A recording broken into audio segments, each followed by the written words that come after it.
जीत की एक खासियत होती है कि वो आपकी कमियों के ऊपर पर्दा डाल देती है। इंग्लैंड के साथ में भी कुछ ऐसा ही हुआ। जब तक इंग्लैंड जीत रही थी, बेसबॉल उनका सबसे बड़ा हथियार था और गेंदबाजों की तरफ कोई देख नहीं रहा था। पिचें एकदम ओके लग रही थी। लेकिन एक हार ने यहां पर इंग्लैंड के पूरे तख्तोताज को हिला के रख दिया है। और अब इंग्लैंड की टीम के अंदर भूकंप मच चुका है। दरअसल भारत के खिलाफ एजबेस्टन टेस्ट में करारी हार के बाद इंग्लैंड टीम की कप्तानी और लीडरशिप को लेकर सवाल उठने लगे हैं। इंग्लैंड टीम के ही पूर्व कप्तान माइकल एथरटन ने मौजूदा कप्तान बेन स्टोक्स की बैटिंग और डिसीजन मेकिंग की एबिलिटी के ऊपर ही एक बहुत बड़ा कमेंट कर दिया है। उनका मानना है कि स्टोक्स की फॉर्म उनके कप्तान बनने के बाद से हर साल गिरती जा रही है। स्टोक्स ने आखिरी टेस्ट शतक 2 साल पहले लॉर्ड्स में एशेज के दौरान लगाया था और अब वो भारत के खिलाफ तीसरे टेस्ट मैच में एक बार फिर उसी मैदान पर वापस आ रहे हैं। एथरटन ने कहा कि 3 साल की कप्तानी में भारत के खिलाफ चल रही सीरीज स्टोक्स की सबसे बड़ी परीक्षा बनकर सामने आई है। उन्होंने द टाइम्स में अपने कॉलम में लिखा है कि बैक टू बैक मैच, कम आराम, बड़ी हार और खराब फैसलों के साथ साथ स्टोक्स की खुद की बैटिंग फॉर्म भी एक बहुत बड़ी परेशानी है जो हर साल बढ़ती जा रही है। एथरटन ने स्टोक्स की बैटिंग रवैये पर भी सवाल उठाया है। उन्होंने कहा कि एक फॉर्मेट तक लिमिटेड खिलाड़ी होने के नाते स्टोक्स को अब उस समय लय और फॉर्म की कमी झेलनी पड़ रही है जब टीम को उनकी लीडरशिप की सबसे ज्यादा जरूरत है। एथरटन ने भारतीय कप्तान शुभमन गिल की तारीफों के पुल भी बांधे।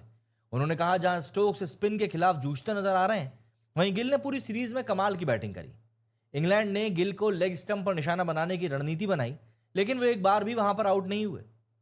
गेंदबाजी को लेकर भी एथरटन ने इंग्लैंड को काफी चेंजेस करने की रिकमेंडेशंस दी। उन्होंने साफ कहा कि जोफ्रा आर्चर और गेस एटिंगसन को लॉर्ड्स टेस्ट में शामिल करना ही चाहिए, भले ही दोनों फिटनेस की चुनौतियों से लौटे हों। आर्चर ने भले ही 4 साल में सिर्फ एक फर्स्ट क्लास मैच खेला है, लेकिन वो 2019 में लॉर्ड्स में स्टीव स्मिथ को रोकने के लिए तुरुप का इक्का साबित हुए थे। एटकिंसन ने लॉर्ड्स में अब तक 2 टेस्ट मैचेस में 19 विकेट लिए हैं। दोनों का खेलना जुआ हो सकता है, लेकिन एक फ्रेशनेस इस टीम के लिए जरूरी है। एथरटन ने क्रिस वोक्स को लेकर भी चिंता जताई, जो सीरीज में अब तक 96 के एवरेज से सिर्फ 3 विकेट ले पाए। उन्होंने जोर देकर कहा कि स्टोक्स को घबराकर बड़े बदलाव नहीं करने चाहिए। मैं बैटिंग ऑर्डर में बदलाव नहीं करूंगा, लेकिन तेज बॉलर्स में आर्चर और एटकिंसन को मैं जरूर लेकर आऊंगा। तीसरा मैच कल से ही शुरू होने वाला है, जो कि लॉर्ड्स में खेला जाएगा, जहां इंग्लैंड की नजर वापसी पर होगी और स्टोक्स के सामने खुद को साबित करने की एक बहुत बड़ी चैलेंज होगा, बहुत बड़ी चुनौती होगी।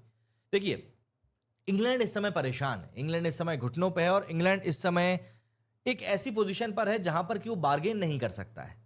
तो ऐसे में सवाल तो खड़े होंगे और इनका जवाब भी इनको खुद ही ढूंढना पड़ेगा, क्योंकि इंग्लैंड एक ऐसी टीम मानी जाती है जो अपने घर में काफी स्ट्रांग है।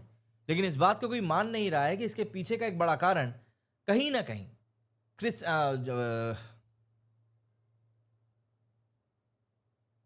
कहीं ना कहीं स्टुअर्ट ब्रॉड और एंडरसन थे, जो कि अब इस टीम का हिस्सा नहीं है।